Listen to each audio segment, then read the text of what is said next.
Et comme elle veut pas croire que je puisse vraiment être juste très conne, ce qui est pourtant tout à fait possible, elle me colle sur la tête une étiquette de pathologie mentale, on va le dire comme ça, il n'y a pas d'autre mot, un problème que j'aurais au cerveau qui s'appelle la dissonance cognitive.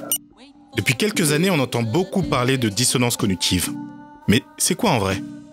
C'est Léon Festinger, je sais pas. En tout cas, c'est Léon Festinger, un psychosociologue américain qui introduit le concept de dissonance cognitive en 1957, à l'occasion d'une expérience qu'il a créée avec Merrill Carr-Smith, un autre psychosociologue.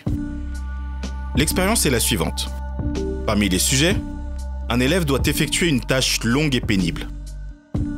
Une fois qu'il a terminé, il doit convaincre le suivant que la tâche était très amusante à faire. Pour ce mensonge, il va être récompensé.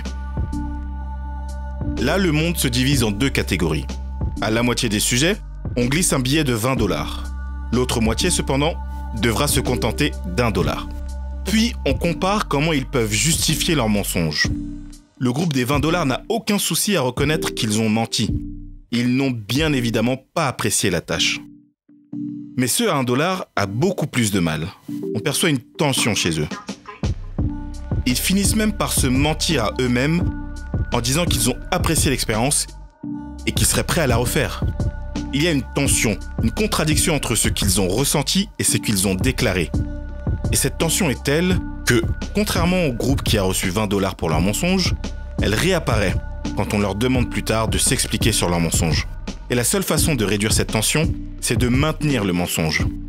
C'est cet état que Festinger appelle la dissonance cognitive.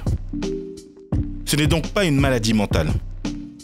Juste une façon tout à fait banale qu'a notre cerveau de gérer la contradiction entre ce qu'on fait et ce qu'on ressent.